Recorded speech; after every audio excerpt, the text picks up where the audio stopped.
औरों की तज़लील करता है, ऑफिसर्स की तज़लील करता है, उनको धमकियां देता है और फिर उसकी जो एक वो ट्रोल्स उसने बिठाए हुए हैं, जो कीबोर्ड वॉरियर्स हैं उसके, जो उसने पाले हुए हैं, उनके ज़रिए उसको कंटिन्यू करवाता है। और वो सिलसिला सब इदारों के ख़िलाफ़ भी होता है और अगर मीडिया का कोई शख्स उस पर तनकीद कर दे तो उसके साथ भी वो फिर मुग़लज़ात बकना जो है वो शुरू हो जाते हैं। मैं ये समझता हूँ कि इमरान खान की हिम्मत इसलिए बढ़ी कि उसके साथ आज भी सब ने वो शुरू हो जाते हैं।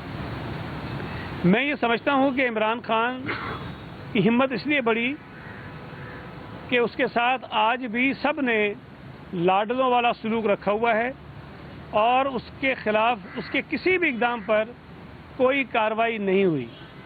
इमरान खान ने हुकूमत से निकलने के फौरी बाद जिस अंदाज में पाक फ़ौज के ख़िलाफ़ बातें की हैं, पाक फ़ौज के जनरल्स के ख़िलाफ़ बातें की हैं, उसकी मिसाल माजी में नहीं मिलती है। वो मिसालें भले देता हो कि फ़लाने का, लेकिन अगर किसी ने जनरल परवेज़ मुशर्रफ पर तनकीद की है, अगर किसी ने ज़िया-उल-हक़ पर तनकीद की है, अगर किसी ने किसी ऐसे फ़ौजी इक़दाम पर तनकीद की है जो गैर आइनी है, तो उसको आप बहाना नहीं बना सकते हैं। इस वक्त अगर पाकिस्तान की फ़ौज, हमारी इस्टेब्लिशमेंट ये कह रही है कि हम अपने आप को सियासी अमल से दूर रखना चाहते हैं, तो यही उनका आइनी किरदार है और यही काम उनको करना चाहिए, आज भी और माजी में भी करना चाहिए था, लेकिन माजी में उन्होंने नहीं किया, जिसका नुकसान पाकिस्तान को हुआ, पाकिस्तान की जमहूरियत को हुआ, पाकिस्तान के इदारों को हुआ। लेकिन आज अजीब सूरत हाल है कि एक ऐसा काम जिसका आइन तकाजा करता है फ़ौज से कि वो करे और वो कर रहे हैं, तो इमरान खान उनको घसीटना चाहता है दोबारा सियासत के अंदर और वो ये चाहता है कि उसको ना सिर्फ ये कि फ़ौज मदाखलत करे सियासत में, बल्कि मदाखलत भी ऐसी करे जिस तरह माजी में हुई कि इमरान खान को जितवाया गया और बकौल जो परवेज़ इलाही के उसकी नेपीज़ तब्दील वही करते थे। और इमरान खान खुद मानता है कि हमें बजट पास करवाना होता था, हम इनको कहते थे मेंबर लेकर आ जाओ, हमारा असम्बली में कोरम पूरा नहीं होता था, हम इनको कहते थे मेंबर लेकर आ जाओ, सेनेट का इलेक्शन होता था, हम इनको कहते थे कि हमारे लोगों से कहो कि हमें वोट दें। इस तरह का काम जो है वो पाक फ़ौज से, इदारों से वो लेता रहा है और आज भी वो ये चाहता है कि फ़ौज वही किरदार अदा करे। अगर आज पाक फ़ौज ये किरदार अदा नहीं कर रही तो मैं ये समझता हूँ कि पाकिस्तान के तमाम सियासी जमातों को, मीडिया को, अदालतों को, सिविल सोसाइटी को, हर पाकिस्तानी फ़र्द को पाक फ़ौज के इस अमल की हिमायत करनी चाहिए कि वो अपने आप को सियासत से बाहर रखें। अब अगर सुप्रीम कोर्ट ने, और ये मैं समझता हूँ कि पहली मरतबा हुआ है पाकिस्तान में कि सुप्रीम कोर्ट ने एक वज़ीर आज़म, एक स्पीकर, एक सदर पाकिस्तान, एक डिप्टी स्पीकर के मुतल्लिक़ ये कहा है कि उन्होंने आइन शिकनी की है और इमरान खान एक आइन शिकन है। और हम आज भी, मैं तो बार बार मुतालबा कर रहा हूँ, जिस दिन से ये वाक़या हुआ था जब डिप्टी स्पीकर ने वो रूलिंग दी थी कि इमरान के ख़िलाफ़ आर्टिकल 6 के तहत कार्रवाई होनी चाहिए। बहरहाल अब हुकूमत के अपने फ़ैसले हैं, वफाकी हुकूमत के, वो क्या सोच रहे हैं क्या नहीं सोच रहे हैं, लेकिन सुप्रीम कोर्ट ने इमरान खान की आइन शिकनी पर स्टैंप लगाई है और अगर हम उस पर कार्रवाई नहीं करेंगे तो आने वाले वक्तों में कोई भी शख्स, पहले तो फौजी आमिर आते थे ना, उनके पास वो बंदूक होती है, वो तो ज़बरदस्ती कर लेते हैं, लेकिन अब तो कोई भी स्पीकर, कोई भी डिप्टी स्पीकर, कोई भी वज़ीर आज़म, कोई भी सदर पाकिस्तान अपनी मर्जी के मुताबिक आइन को तोड़ मरोड़ कर इस्तेमाल करेगा, आइन शिकनी करेगा और आइन को एक तरफ फेंक देगा। तो इसलिए इमरान के ख़िलाफ़ जो है वो फौरी तौर पर कार्रवाई होनी चाहिए। शहबाज गिल ने जब ये बात कही, जब उसकी बातें ऐसी हुई कि जिससे सबको पता है कि वो फ़ौज के अंदर बगावत के लिए लोगों को उकसा रहा था, पाक फ़ौज के जवानों को उकसा रहा था, जिस किस्म की बातें उसने कही हैं वो किसी भी सूरत में काबिल कबूल नहीं है। और ये बात शहबाज गिल सिर्फ नहीं कह रहा, ये एक तसलसल है। उससे कुछ अर्सा पहले जब हमारे पाक फ़ौज के जनरल और जवान लसबेला के इलाके में एक हेलीकॉप्टर के हादसे में शहीद हो गए और वो अपनी जिम्मेदारियां अदा करते हुए शहीद हुए, वो बलूचिस्तान के लोगों को जो सैलाब से मुतासिर हैं उनको रिलीफ देते हुए, उस रिलीफ की निगरानी करते हुए शहीद हो गए। पूरी कौम सोगवार थी, अफसोस में थी और पीटीआई की जो ये ब्रिगेड है, बशमूल इनके लीडर्स, उन्होंने एक पूरी कैंपेन चलाई और उन शोहदा की तौहीन की, और मैं समझता हूँ कि पूरी कौम की दिल आज़ारी की। और वो सिलसिला भी जब अभी चीज़ें बेनकाब होना शुरू हुई हैं, सबको पता चल रहा है कि पीटीआई के लोग और पीटीआई के ज़िम्मेदारान उस अमल में शामिल थे और वो इसका किरदार थे। उससे पहले इमरान खान की तकरीरें आपके सामने, फिर ये शहबाज गिल की बात, और फिर शहबाज गिल को जिस अंदाज में इमरान डिफेंड कर रहा है, जिस अंदाज में उसको वो बचाना चाहता है। इमरान खान ने अभी तक भी शहबाज गिल की उस तकरीर का, उस इंटरव्यू की मजम्मत नहीं की। उसने अभी तक ये नहीं कहा कि शहबाज गिल ने जो कुछ कहा वो पाकिस्तान के आइन के खिलाफ था। वो शहबाज गिल को डिफेंड कर रहा है। वो ये कह के जान छुड़ाता है कि अल्फाज ठीक नहीं थे, लेकिन कहने का मकसद ये कि बातें उसकी ठीक थी। तो ये एक तसलसल है जिसमें इमरान खान शामिल है, और इमरान खान का असल चेहरा जो है वो शहबाज गिल है। इमरान खान का असल चेहरा जो है वो गोगी है, और इमरान खान अपने आप को इन चेहरों के पीछे छुपा के वो सारी जो है वो कारस्तानियाँ करता है। मैं ये समझता हूँ, जो मैं बार बार कहता हूँ, कि इमरान खान सिक्योरिटी थ्रेट है इस वक्त सबसे बड़ा। उसकी वजूहात क्या हैं? देखें, इस मुल्क में आज तक मेरे इल्म में तो नहीं है कि किसी सियासी जमात को भारतीयों ने फंडिंग की हो, किसी सियासी जमात को इसराइलियों ने फंडिंग की हो। ये पहली और वाहिद जमात है जिस पर साबित हुआ है, और ये कोई बातें करने के लिए साबित हुआ है, रिकॉर्ड से साबित हुआ है। इलेक्शन कमीशन ने फैसला दिया है कि ना सिर्फ ये कि इन्होंने ममनुआ फंडिंग ली है, बल्कि इनको फंडिंग करने वालों में इसराइली और भारतीय भी शामिल हैं। अब सवाल ये पैदा होता है कि इसराइली और भारतीयों का किसी पाकिस्तानी सियासी जमात में क्या इंटरेस्ट है, वो क्यों किसी सियासी जमात को फंड करना चाहते हैं। अगर अब इस बात को जोड़ें तो इमरान खान एक मरतबा नहीं, कई मरतबा अपनी तकरीरों में ये कह चुका है कि मोदी की जो खारजा पॉलिसी है वो एक खुददार खारजा पॉलिसी है। वो ये कह चुका है कि मोदी की जो खारजा पॉलिसी है वो भारतीय अवाम के हक में है।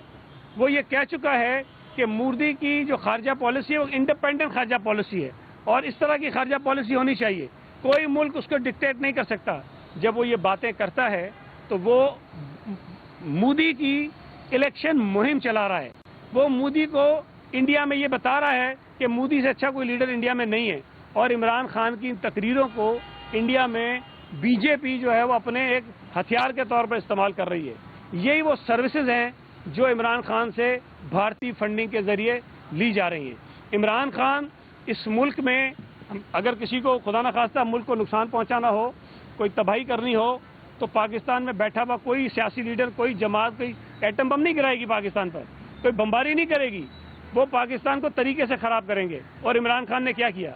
इमरान खान पाक फ़ौज के अंदर बगावत पे जो है वो काम कर रहा है कि जी किसी तरह से फ़ौज के अंदर कोई तफरुका हो और ये सूरत पैदा हो। शहबाज गिल उसकी मिसाल है।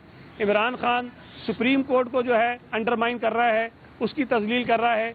इमरान खान इलेक्शन कमीशन की तजलील कर रहा है, उसको ख़राब कर रहा है। इमरान खान पार्लियामेंट को ख़राब कर रहा है। इमरान खान पाकिस्तान के जो अच्छे मीडिया में लोग हैं, जो आज़ादी से अपनी बात करते हैं, उनको निशाने पे उसने लिया हुआ है। इमरान खान ये कह रहा है कि एक चैनल के अलावा सारे जो चैनल्स हैं वो किराए के टट्टू हैं। ये इमरान खान ने कहा, जो इंतहाई काबिल मुज़म्मत है।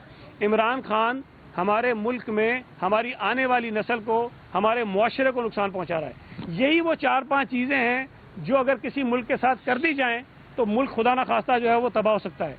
मुल्क की पूरा जो स्ट्रक्चर है वो उससे डिस्टर्ब हो सकता है, और इमरान खान उस एजेंडे पे काम कर रहा है। इमरान खान अपनी ज़ात के अलावा उससे बाहर निकलकर कोई देखने को, सोचने को, समझने को तैयार नहीं है। मैं ये समझता हूँ कि इस वक्त भी जो इदारे इमरान खान की इस गालम गलोच के दबाव में आकर फैसले करते हैं, उनको इससे बाहर निकलना चाहिए। इमरान खान को बेनकाब करने की ज़रूरत है। हमारे जो पाकिस्तानी लोग हैं, जो नौजवान जो उसके पीछे हैं, मैं ये नहीं कहता वो सारे मुल्क दुश्मन हैं, लेकिन वो गुमराह हैं। उनको गुमराह किया जा रहा है, उनको गलत रास्ते पे चलाया जा रहा है। इमरान खान मज़हब का नाम गलत इस्तेमाल कर रहा है। इमरान खान को मज़हब की कख नहीं पता। इमरान खान जिस किस्म के मज़हब के हवाले देता है, हमने तो कभी नहीं पढ़ा। मैं कोई आलम दीन नहीं हूँ, लेकिन जितना मैंने पढ़ा है, मैंने ये चीज़ें कभी नहीं पढ़ी कि जो कहता है अगर कोई मेरे खिलाफ है तो वो शिर्क कर रहा है। भाई ये कहाँ लिखा हुआ है? वो ये कहता है, उसने अभी एक जलसे के अंदर एक और वाक़या गढ़ दिया नबी करीम सल्लल्लाहु अलैहि वसल्लम का हवाला देकर के, जी उन्होंने ये कहा था। उन्होंने वो नहीं कही बात कभी, कोई हवाला नहीं, कोई हदीस नहीं, पता नहीं कहाँ से उठा के ले आता ये चीज़ें। इमरान खान, अभी मैं वो एक वीडियो देख रहा था, खातून खड़ी कह रही कि इमरान खान इस सदी का सबसे बड़ा पैगंबर है। میری رائے میں جتنی مجھے اردو آتی ہے، پیغمبر اور پیغمبر میں کوئی فرق نہیں ہوتا، پیام میں اور پیغام میں کوئی فرق نہیں ہوتا۔ عمران خان کو یہ پیغمبر بنا کے پیش کر رہے ہیں۔ عمران خان نے اپنی تقریر میں کہا کہ لوگوں، اللہ کے جو پیغمبر تھے وہ خدا کا پیغام لے کر لوگوں کے پاس جاتے تھے، تم میرا پیغام لے کے لوگوں کے پاس جاؤ۔ نعوذ باللہ، یہ خدا ہے، اس کے ماننے والے پیغمبر ہیں، اس طرح کی یہ باتیں کرتا رہے۔ اور یہ جو اس کو سکھا دیا ہے نا، اس کی جو پی آر فرم انہوں نے ہائر کی ہوئی ہے، اس نے کہا ہوا ہے کہ اسلامی ٹچ جو ہے وہ ضروری ہے، یہ تم ضرور دیا کرو، جس طرح سوری نے اس کو یاد کرایا کہ اگر وہ بھول گیا تھا۔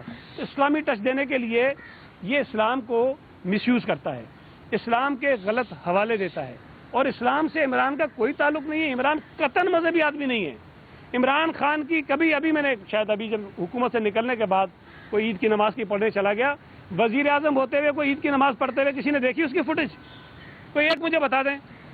پاکستان کی تاریخ میں ہمیشہ یہ ہوتا ہے کہ وزیر اعظم نے یہاں نماز پڑھی، یہ اس کی فوٹیج آ گئی۔ ایک عید کی نماز اس کو پڑھی ہم نے دیکھی تھی، وہ جو دھرنا ورنا دیا تھا قادری صاحب کے ساتھ، وہ بھی غلط پڑھی۔ عمران خان جو خود مجھے نہیں پتا پڑھتا ہے کہ نہیں پڑھتا، شاید پڑھتا ہوگا، لیکن اس کو عید کی نماز پڑھتے ہوئے میں نے کبھی نہیں دیکھا، وزیر اعظم کے طور پہ کبھی نہیں دیکھا۔ تو وہ آدمی ہمارے ملک کے سادہ لوگوں کو، جن کو شاید مذہب کا اتنا نہیں پتا، اتنا علم نہیں ہے، ان کو مذہب کا نام لے کے گمراہ کرتا ہے۔ اس لیے کہ پاکستانی قوم اور ہمارے جو مسلمان ہیں وہ مذہب کے ساتھ ان کا ایک لگاؤ ہے، مذہب کے معاملے میں ہم سینسٹیو ہیں، اور اس کو عمران مس یوز کر رہا ہے، اس کو استعمال کر رہا ہے اپنے غلیظ مقاصد حاصل کرنے کے لیے۔ تو ہمارے جو لوگ ہیں ان کو تھوڑا سا ہونا چاہیے۔ عمران خان اپنے آپ کو یہ بتاتا ہے، اس کی جو پوری کمپنی تھی وہ کرپشن کے خلاف تھی، کہ یہ سارے چور ہیں، سارے ڈاکو ہیں، میں فرشتہ ہوں۔